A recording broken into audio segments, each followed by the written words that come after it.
welcome to another Sunday morning sketch. This is Eric Whalen from Super Secret Project X, and today marks an auspicious occasion, or a suspicious. Anyways, today is the last page of this sketchbook, which is my first goal, which was just finishing off this sketchbook.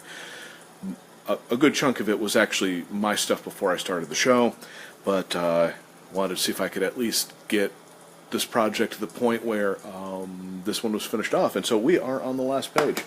There's technically another page beyond it, but it's kind of filthy, and it's got stuff in my book bag that kind of got in there. But anyways, got this last page. Now technically, if you do this page, but it's got stuff on it. So we're going to do this page right here, right next to Captain Caveman. All right. So this morning I decided to, because we were kind of in the Hanna-Barbera Ruby Spears arena from last time, I figured do one of my favorite characters from when I was a little kid, because I watched a lot of it. Do Scooby-Doo this morning. Gonna do some Scooby, gonna drink some coffee, do some Scooby, then retire this sketchbook. And then get on to other things. Hopefully putting episodes and stuff up, because I've been falling behind on that. It's nice having a full-time job, but sometimes it is exhausting.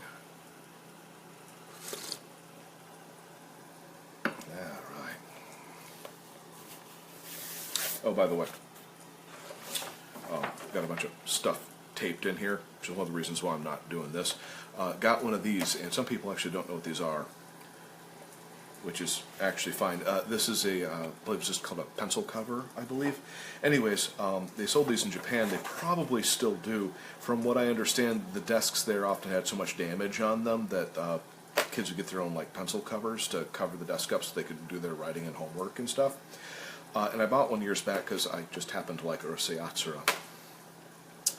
And then I suddenly discovered, wait a minute, I actually have a need for it, because I can't draw with this stuff taped here, because I was smart enough to tape something here. So I'm going to put that there and do the thing.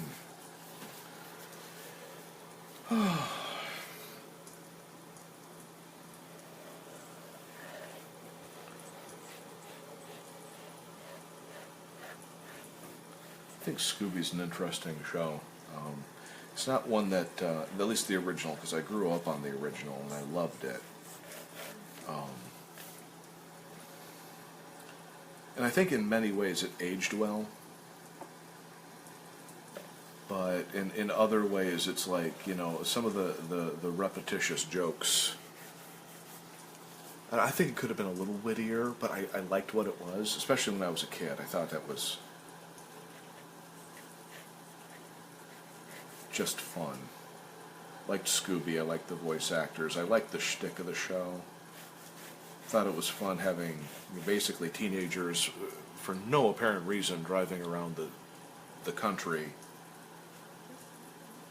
getting into dangerous situations, though it wasn't that dangerous in the original show, but for a kid it was dangerous. I thought Mystery Inc. was a really good solution for that. They actually brought the danger up and blah blah blah, but good characters nonetheless. Nice fun time. Yes. It's funny, the guy who plays Fred, of course, in the original.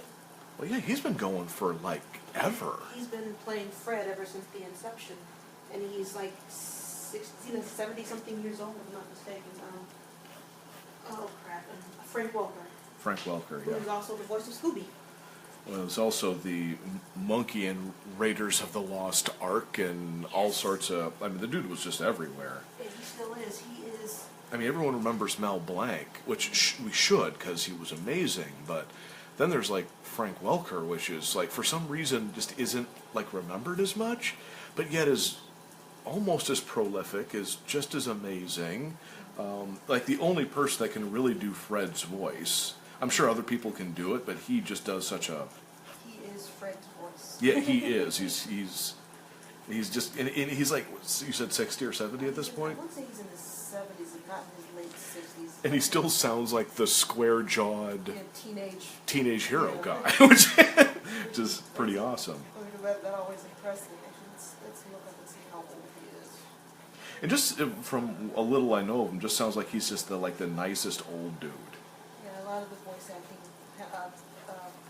podcasts that I listen to with him on there, he's just this really nice guy. He's hilarious. He's funny, and he just loves his job. And Well, he should. He's got like one of the probably greatest jobs ever.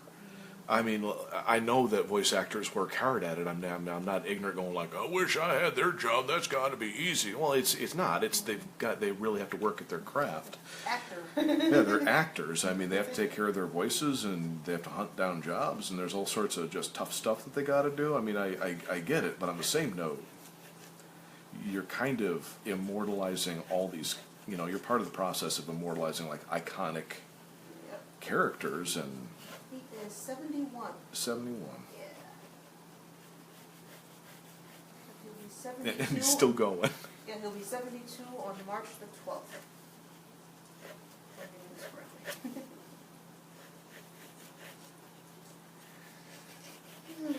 Excuse me. That's all right. It's the point of a weekend, is to take it easy.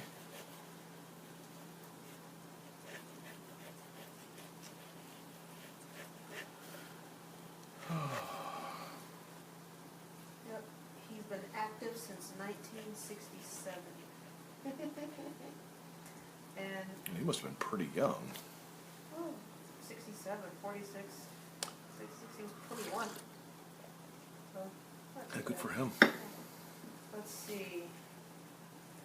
And just in this one list, the main characters that everyone pretty much knows. Of course, Freddy.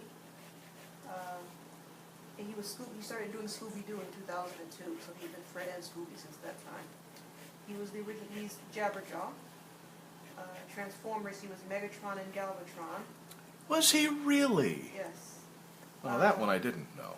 He was Garfield, and some of the, Garfield was Real, Funfest, Pet Force, and the Garfield Show, which was in 2007, the CGI one. He was Ray Stantz and Slimer in the Real Ghostbusters. Oh, yeah. Dr. Claw, Inspector Gadget. Oh, that's fabulous. He was one of my favorite voices for a villain, was Claw. And he was, you, Gadget. Next time. God, he was. Yeah, not necessarily the greatest show, but it had fun characters and fun voices in it. And one of my favorites. no, I'm not saying it wasn't Oh, yeah. fun. I'm just saying it wasn't necessarily one of the greatest shows. Oh, I mean, there were moments where even as a kid I was like, this could be a little tighter, but Oh, I agree with you. I was saying it was just one of my favorite shows. I loved it. And, well, main reason why I liked it was because Penny, and I will fully admit, Penny was my very first girl crush. well, Penny was one of my first crushes too. I mean, we are talking. Keep in mind, now I'm 40 now, but I wasn't then. I was a little kid. We are talking a cute girl who is smart and it has all the action and it had cool devices and had a semi-talking dog with a radio collar. I mean, yeah, for a little kid, it doesn't get too much better than that. And all the weird bondage stuff they did with her. They did tie her up a lot, didn't they? Yeah. Well, to be fair, if you were a villain and you had like a squirmy little kid that was continually like wiping out your evil empire's plans, you got two choices. You can either tie them up or you can shoot them. And I don't think they were going to shoot Penny on Inspector Gadget. So what else are you going to do? Just no Penny and then like squirt her with water? I mean, the villains didn't have a whole lot of choice there. I think one of my favorite Inspector Gadget moments was this was actually I was like, holy crap, when I was a kid watching this. Of course, she had gotten captured and tied up, and it was like some villain who was inside of a clock. So like one of the giant Westminster clocks with all the gears and everything, and tied her up to the one of the gear things. And Was going to do the crushing gear thing? It was either that or something where she was either that or a conveyor belt. I can't remember exactly how she was in danger. But I just remember the guy chuckling and then doing the, once the clock strikes 5, guess who won't be alive? And I was like, dude! Yes! See, a lot of people are like, why do you want to see the little kid killed? I'm like, I don't want to see the little kid killed. I want to see the little kid in an adventure. And there is no adventures if there is no danger, and there is no danger if there's no harm. That's what got me about, like, some of the cartoons that, what was it? Well, some of the American cartoons where the only penalty for the adventure was a real slap on the wrist kind of stuff. And even as a kid, I'm like, that's lame. They're not in danger. Come on.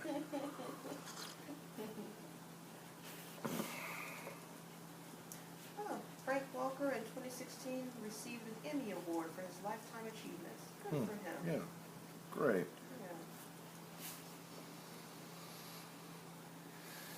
Yeah. His first, excuse me, his first voiceover role was a commercial for Friskies dog food. And then the producer of the commercial, the girlfriend of the producer, informed him about Hanna-Barbera and told him about the auditioning for Scooby-Doo, where he auditioned. He originally did audition for Shaggy, but then got Fred Jones because we all know Shaggy went to Casey Casey. Well, yeah, because he had that square-jawed hero sound to him. Exactly.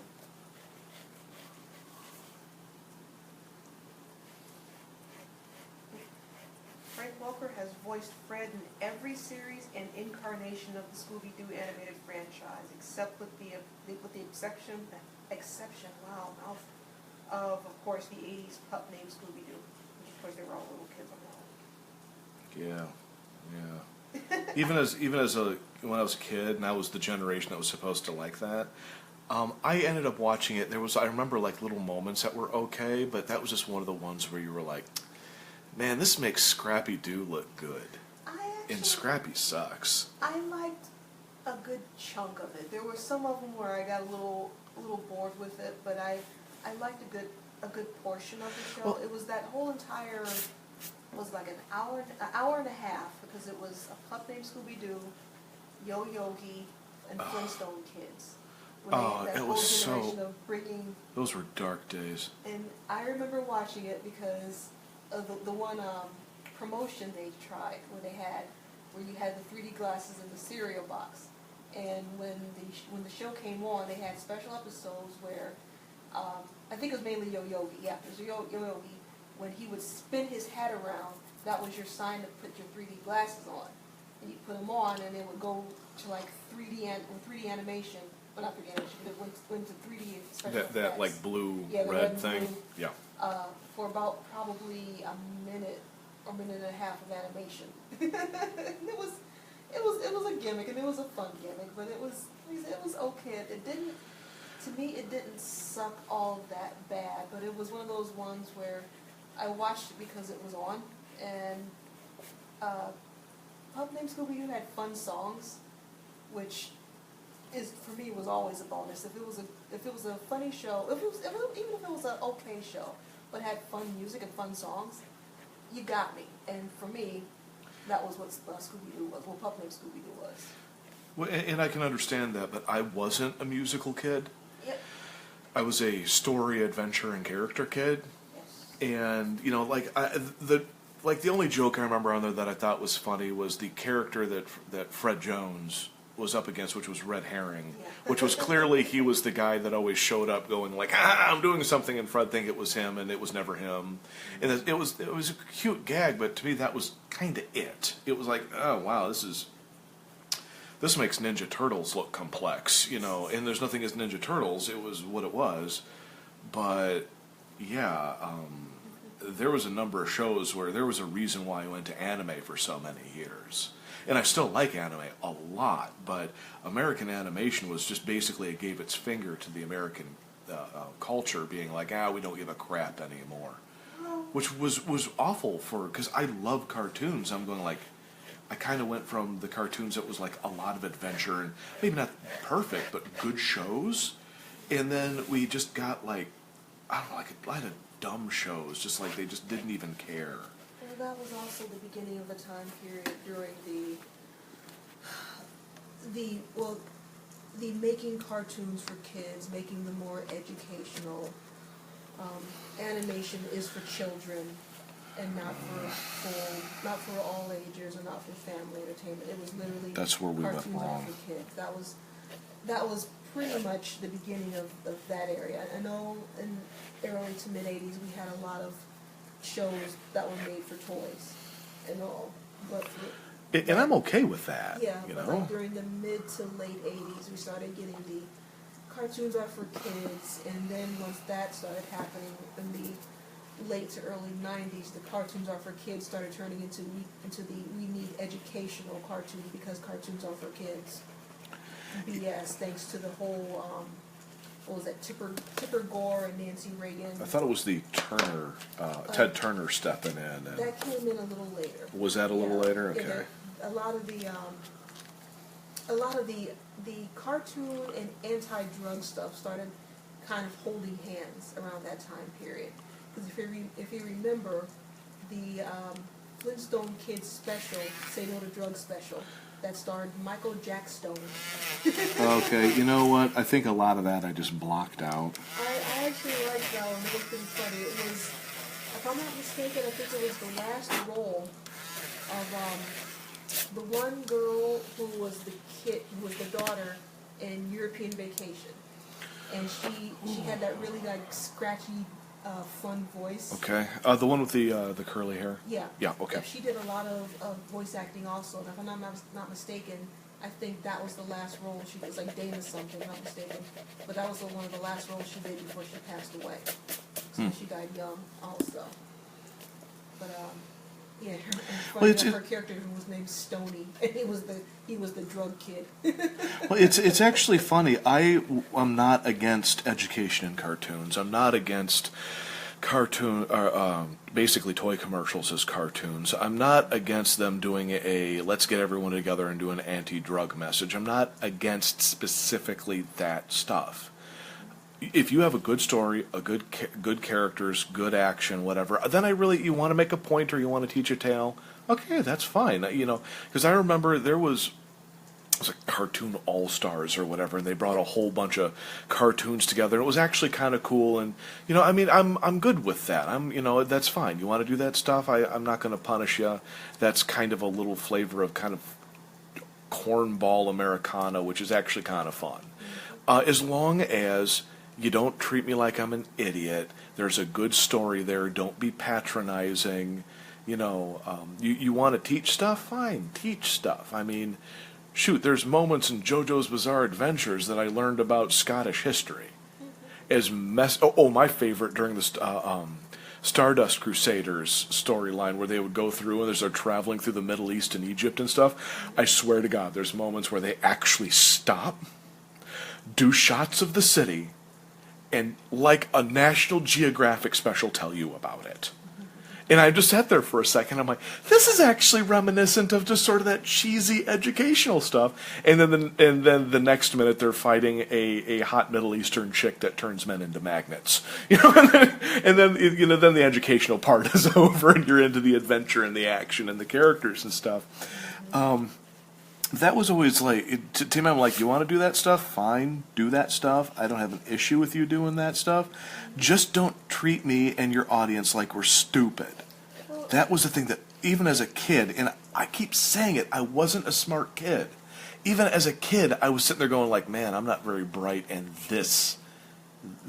I saw it. I was like, really? Come on now. Yeah, even though you keep saying you weren't a bright kid, you were still a kid that, because of your artistic nature, even at that time period, it was blossoming. You knew what you liked and you knew what you Admittedly. wanted. And a lot of kids, once again, they don't know because they're not going to go down that route. And so they get plopped in front of the television or they sit down and just watch it because it's a cartoon. It's almost like it's programmed, like this is what you're supposed to do because you are a kid. This is a safe thing. You can show it to your children. Yeah, that's pretty much it. And a lot of that stuff, there, that time period, once again, was just, we're doing it for the sake of, we need, because cartoons are for kids. You had some good shows that came out of that time period that were really good shows and also educational. Where in the World Was Carmen Sandiego was a good example of that. At least in Yeah. I wasn't into it, but that was like that in the games. That's like I said, I'm not against the educational thing. I caught little clips of it. I thought it was fun, and I had friends that played the game, so I was never against it. I just wasn't into it. But that's what I mean. Is that stuff is fine, you know. well, and Because it didn't treat you like you were stupid. well, that's it exactly. And you had the teenage protagonist, the older teenage girl and her younger teenage brother, who were traveling around trying to solve the mysteries and stuff. And they did the, and they were like one of the beginnings of the Dora the Explorer. Hey, can you find it? Can you help me find one? In a sense, and it wasn't like that patronizing, but they did have the, well, hey, look at this, and they would do the history or the talk Yeah. about what it is. Oh, No, that's it's fine. Sometimes that's actually kind of cool. I mean, if you're, it's like why James Bond was always in like great locations and blah blah blah. It's because, and especially you got some kid that can't get out of his little town or whatever, you were given the opportunity to see other places and other things and see stuff. I'm not against it. I'm behind that. I'm like, if you do it right, it's cool. Especially when you're a little kid and you're like, I never heard of blank. That sounds neat, you know. With me, it was in G.I. Joe, and Cobra was usually blowing the locations up. But no, I'm not against it. I just hate it when you treat kids like they're stupid, and then when they turn into kind of like not very slick adults, you're like, man, I wonder why they aren't that bright. And it's like, well, because you didn't treat them like they were intelligent when they were kids. You know, well, I think at this point, we're now past that because we've gotten within the last 10 years some really great shows that were on the educational front and actually won awards for being educational. Phineas and Ferb. Oh yeah, so good. That's a great example. That one was actually won several awards for education and for kid involvement and just for being an all-around great show. So it's like that one, of course, Dora, which that's not for our viewing area, our viewing age, but still was a No, but it's a good show for kids of the right age. I got no problem with that. At one point, My Little Pony was had the arts and entertainment the logo in the corner for the approval, but after some of the various fights, that kind of went away and went to Y7. Good. And I'm not against My Little Pony being one or the other. It's just that if that's the direction the creators wanted to take it, fine. You know, it shouldn't have to be educational. To me, I think actually you've got real strength when kids and adults can watch something when it's full of action and character and, you know, is treating you smart, but then it's also got stuff where you're like, oh, I never heard of blank, you know, well, that's kind of interesting. But it also doesn't have to be there. It's just, that's not required, you know? And how many kids were probably singing the Aglet song from Phineas and Ferb after that episode? Oh, yeah. What the heck is an Aglet? I know what an adlet is because of Phineas and Ferb. Actually, to be more honest, I know what an adlet is because of what? Aglet. Aglet? Yes, There's my terrible hearing at work. Aglet. Because of Justice League Unlimited and the whole bit with the question and, you know, the purpose of Aglets is sinister. I mean, it's... The truth serum, yeah. I would have watched a whole show with him.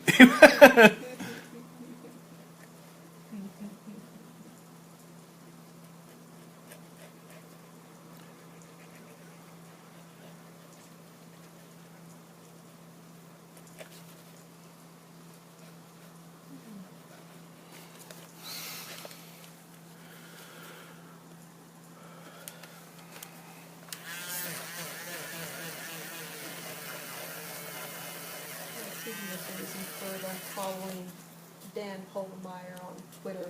Following who? Dan Poldermeyer from Phineas and Ferb. one of the creators. I'm Yeah, following yeah. him on Twitter. He's pretty funny too.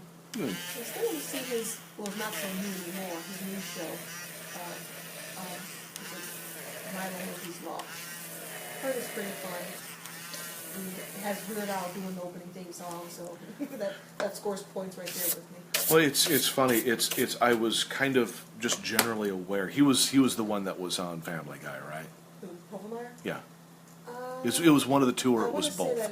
Yeah, I want to say he worked on Family Guy also. Yeah. But anyways, it's when the right one, I'm not remembering which one, when the right one had left Family Guy, I think is about the time I stopped thinking Family Guy was funny. And to be honest, I mean, I think it just started getting mean at that point. And some mean humor can be kind of funny if it's in the right doses, but overall, I'm like, it's just being mean. I'd rather it be witty and, and then Phineas and Ferb. Oh my God! And somebody pointed this out, and it didn't even occur to me. Is they're like, yeah, if you watch the comedic timing of Phineas and Ferb, it's extremely close to what Family Guy was when it was really funny. And then I went, I think you got a point there. I mean, it's not exactly the same, but I think it's close enough. So yeah, I want to catch the show because my feeling is that's a matter of the right people are being allowed to just be what they are, which is funny. Yes. And as we've said many times before, that's actually what has been happening. And people like us who grew up watching that stuff in the 80s and 90s, we're now making that stuff. And we're now going, oh, this is what we want to see, and this is how we would have done it. So I think now, there's no thinking about it. We are now in power, and we're now getting good stuff. Because we finally went, hey, we can do this. Yeah.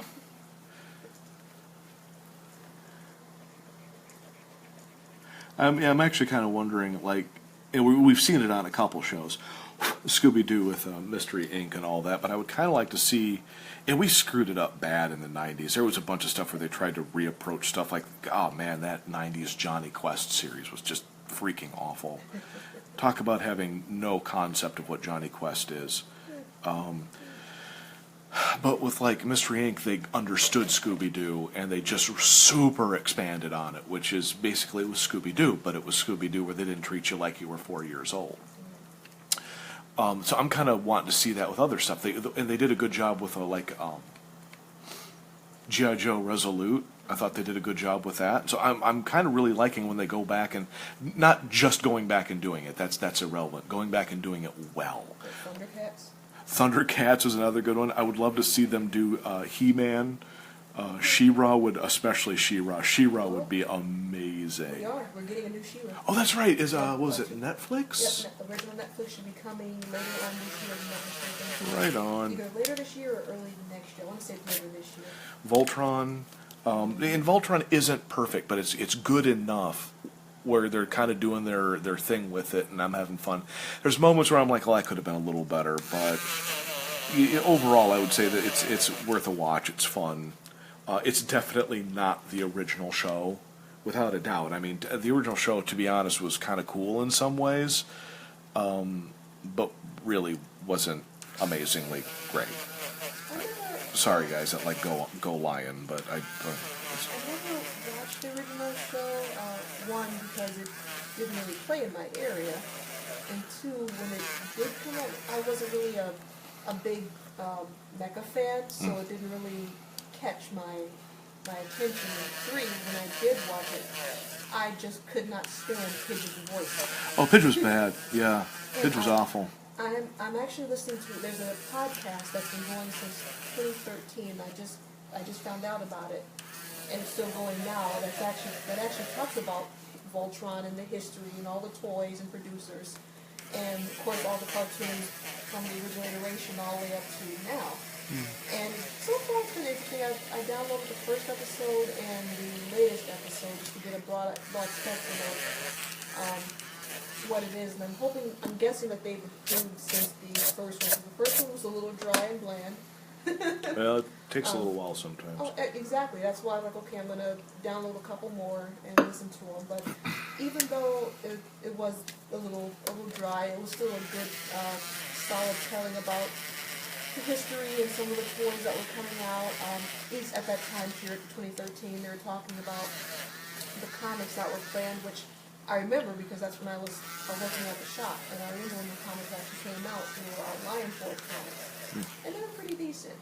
And that was also, they were setting the path for the new reboot and stuff too.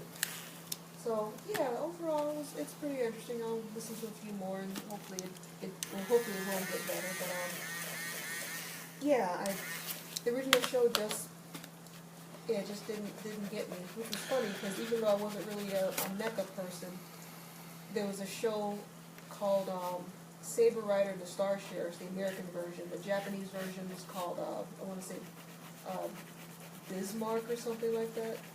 But it was one of the giant robo come together with the pilots and stuff, and I loved that one.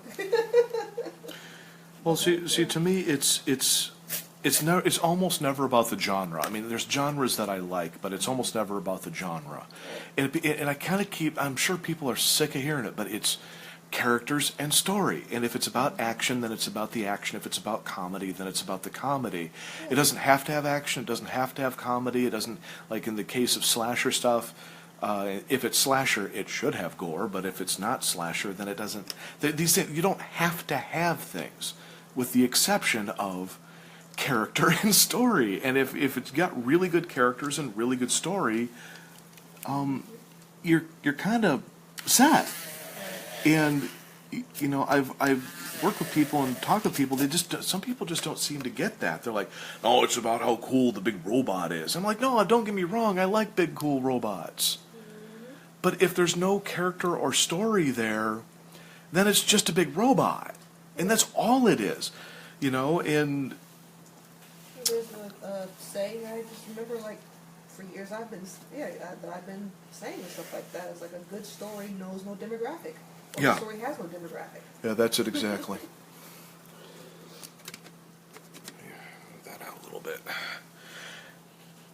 And it's you just kind of, and I work with business people at a big corporation, and you talk to some people and they just don't get like the human end of it. They try to put things into a pie chart or a bar graph, and then they're confused when human beings don't react well to it. And you're like, really? So we're all about, like, art, for example, and the art sucks, but the marketing was okay, but then you were confused that it didn't work because you had the marketing, but you didn't care about the art end of it. So they're like, well, it's got 15% more blue in it than the last one. It should have worked. It's like, yeah, but it doesn't look good. And then there's the times where the sort of people come in and they sort of save it on an artistic level, getting around them. But, and I don't mean to be mean or anything, but there just seems to be some people that just don't kind of fathom the importance of stuff like character or story or art. And it's weird to me because I'm going like, that's the whole point, Like, I don't watch a movie for the chase sequence. It's nice if it has one, doesn't have to. If it's a good one, great. If not, no big. But I don't watch it for the chase sequence. I don't watch it for the kung fu fight. I don't watch it for the fart joke. Will I watch something and have a good time if it has a kung fu fight, a chase scene, or a fart joke in it? Sure. But that's not what it's about. It's about the freaking characters and their story. And it's so weird to me that I just seem to know people that are like, they think it's about something else. And I'm like, what else could it conceivably be? Well, honestly, it's like, to me, it goes all the way back to what we were talking about earlier with a little kid being sat in front of the television and saying, this is for you. This is what you're supposed to watch. I think a lot of those people watch certain things and go to certain things because this is what they're supposed to watch and this is what they're supposed to quote-unquote enjoy. Oh, that's interesting.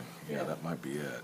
Like they were just taught as a child that it needs to have macho men being macho, and that's the only thing required for it to be good.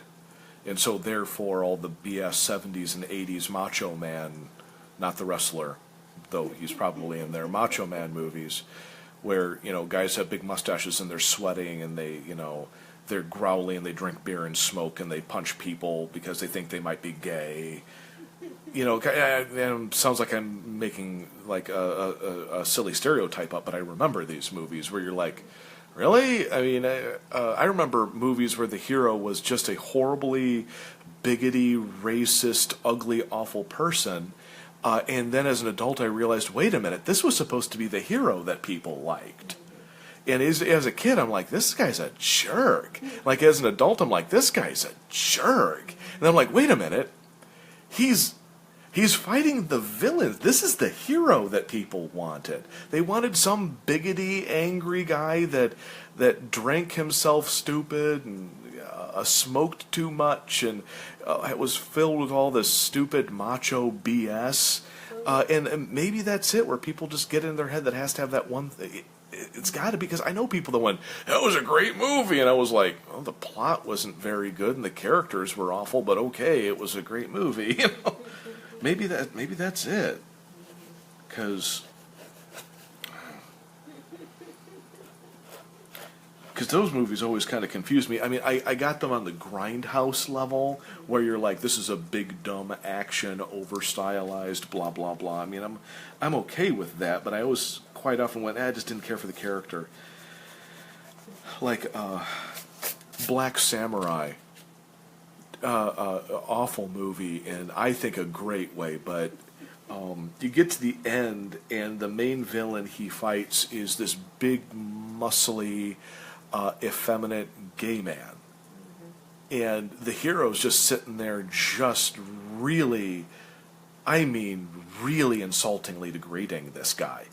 And I'm sitting back the whole time going like, man, the hero's kind of a jerk. Like, I don't, okay, fine, you don't like him, you're fighting the guy. I mean, I get it. You got a whole, like, action-y plot thing going on here.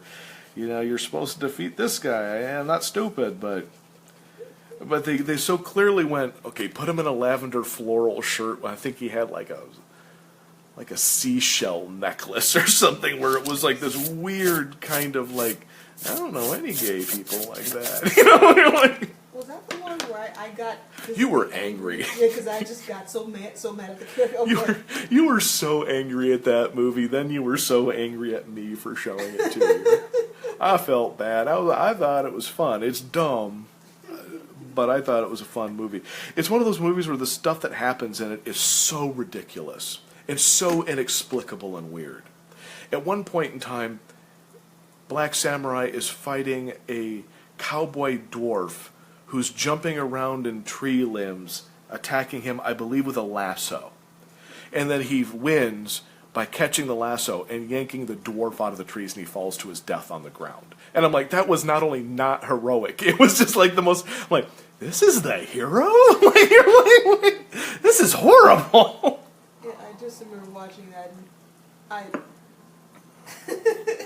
I was angry at that movie, and the stuff that was in my head was just not pleasant. And like, you were in a bad mood that night. Well, I wasn't feeling well, and wasn't that the same night also that I ended up in the emergency room because I think that was the same week. I don't think that was the same night. Okay. But yeah, you weren't feeling well. But I didn't improve the situation by playing what I thought was one of the greatest bad movies of all time. Apparently, in your eyes, it's just a really horrible movie, which is fine. I mean, I get it. Yeah, I think at that time also I was really tired because we had been going all day and had no time to rest. And you were like, let's go do this, let's go do this. I was like, I just want to rest, hon. Let's go do this. Like, oh, okay. You need to tell me to stop if I'm doing that. At that time, I think I was like, I need a nap, and I just need to stop. But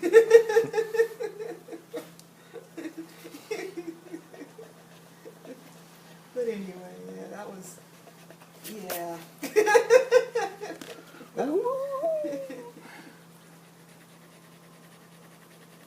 Yeah, we got far away from Scooby. Yeah, we did. Yeah, we did.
just came upon a Can you say again, sweetie? so I'm trying to describe what I'm seeing here.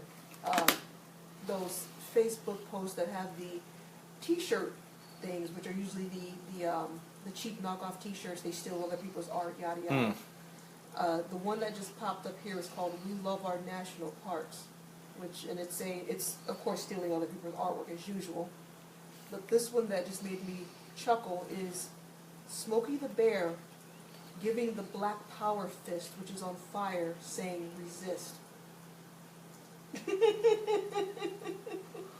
Really? With his head lowered and everything. Awesome. Yeah, I would love for them to stop stealing other people's artwork and giving, like, the original artists getting credit for that stuff, because a lot of the stuff I actually would buy. Yep. Because that was actually pretty fun. The sad thing is it doesn't take much money at all to license from an artist.